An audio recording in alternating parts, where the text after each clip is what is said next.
राधे राधे, जय श्री कृष्णा, जय जय श्री राधे। श्रीमद् भागवत महापुराण महात्म का दूसरा अध्याय।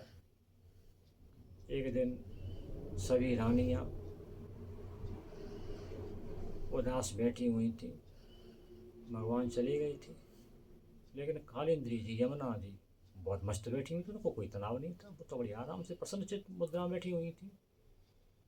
तो उन्होंने पूछा कि बहन कालिंद्री, तुम इतनी खुश कैसे बैठी हो? क्या तुमको विलय नहीं हो रहा? तुमको वेदना नहीं हो रही? तुमको व्याकुलता नहीं हो रही? कितना प्रेम था आपस में उन सब रानियों में, कोई द्वेष नहीं था। तो कालिंद्री ने कहा कि काय की वेदना, काय का विरह? कहीं गए हैं महाराज? कहीं नहीं गए महाराज की आत्मा है राधा जी, और मैं राधा जी की सेवा करती रहती हूँ। और राधा और कृष्ण और राधा एक ही स्वरूप है, अलग अलग नहीं है। हम सब रानियां भी राधा का ही अंश हैं। महारानी रुक्मिणी भी राधा का ही अंश थीं। 16,000 रानियां जो लड़कियां आई थीं वो भी राधा का अंश हैं। सब राधा का अंश हैं, और राधा ही कृष्ण है। राधा को छोड़ कृष्ण कहीं नहीं जा सकते। एक ही चीज़ है दोनों, तो काय का विरह, काय की वेदना? मैं राधा जी की सेवा करती रहती हूँ, और राधा जी की सेवा करके मुझे प्रसन्नता मिलती है। मुझे वियोग सताता ही नहीं है। कृष्ण मेरे पास है हमेशा, एवरी टाइम 24/7 मेरे साथ है कृष्ण। तो वो कहाँ कहीं नहीं गई है वो तो। कृष्ण का मूल तत्व तो राधा है। श्रीमद् भागवत महापुराण में राधा जी का वर्णन इस महात्म में, इस दूसरे अध्याय में आया है, और पूरा वर्णन आया है। कहते हैं ना कि कुछ लोग कहते हैं कि पटरानियाँ थीं, लेकिन राधा जी कहाँ थी कृष्ण के साथ? तो कालिंदी जी ने पूरा एक्सप्लेन किया है, पूरा बताया है। तो देवियों, तुम क्यों चिंता करती हो? तुम क्यों विरह की अग्नि में जलती हो? राधा जी की सेवा करो,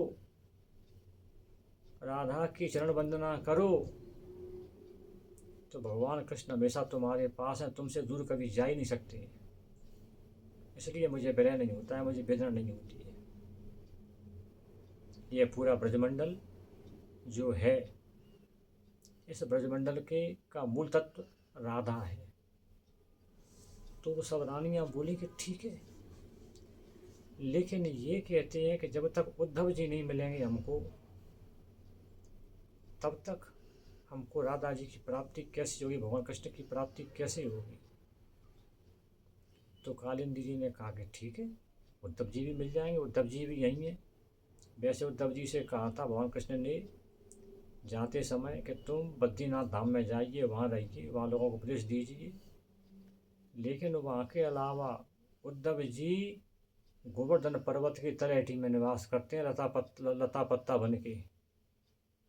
कि वहाँ जो लोग जाते हैं उनके चरणों की धूल और गोवर्धन पर्वत की धूल वो लता पत्ताओं के ऊपर पड़ती रहे, तो उस धूल से उद्धव जी तृप्त हो जाते हैं।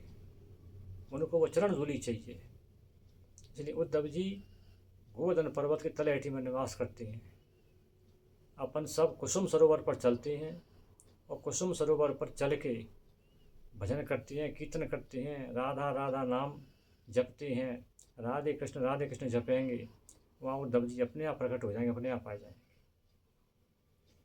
तो सब रानियाँ इकट्ठी होकर परिक्रमा मार्ग में, जो कुसुम सरोवर है ना, रामलीला मैदान से थोड़ा आगे निकल के कुसुम सरोवर है, और कुसुम सरोवर के बाद अपन चलते हैं तो बस वहाँ वो बस बाईपास को पार करके वहाँ से गंगा मुख अरविंद आ जाता है, गदाजी महाराज का मंदिर आ जाता है, वही कुसुम सरोवर। उस कुसुम सरोवर पर सब रानियाँ इकट्ठी हुई जाकर मृदंग, ढोल, नगाड़े, मजीरा बजाए, कीर्तन किया, नृत्य किया, राधा राधा राधा राधा, राधे कृष्ण राधे कृष्ण राधे कृष्ण। हम भाव हो गई, गाने लगे। एकदम से उद्धव जी आके बीच में प्रकट हो गए, और किस वेश में? कृष्ण स्वरूप में। कृष्ण स्वरूप में उद्धव जी आके प्रकट हो गए। सब रानियों ने देखा कि उद्धव जी आ गए, खुश हो गई, उनकी आत्मा को संतुष्टि मिल गई। उद्धव जी मिल गए मानो उनको कृष्ण मिल गए, कृष्ण मिल गए मानो उनको राधा जी मिल गई, राधा जी मिल गई मान लो कृष्ण की आत्मा मिल गई। जब कृष्ण की आत्मा मिल गई तो फिर काय का विरह, काय की वेदना। इस प्रकार उनको कृष्ण की प्राप्ति हुई और कालिंदी जी के बताए हुए अनुसार उनका विरह मिट गया, उनकी वेदना मिट गई। तो इतना महान है ये ब्रजमंडल। सौभाग्यशाली अपन जो अपन इस ब्रजमंडल से केवल 2 घंटे की दूरी पर बैठे हुए हैं। मन करे कि चलो अभी तो 2 घंटे में मथुरा पहुंच जाओगे, मात्र 2 घंटे लगेंगे। कितने भाग्यशाली हैं अपन। तो अपन को ब्रजमंडल बार बार जाना चाहिए, हमेशा जाना चाहिए। शरीर से तो जाना ही चाहिए और मन से तो रोज ही जाना चाहिए। राधे राधे, जय श्री कृष्णा, जय जय श्री राधे। जय श्री राधे, जय श्री कृष्णा।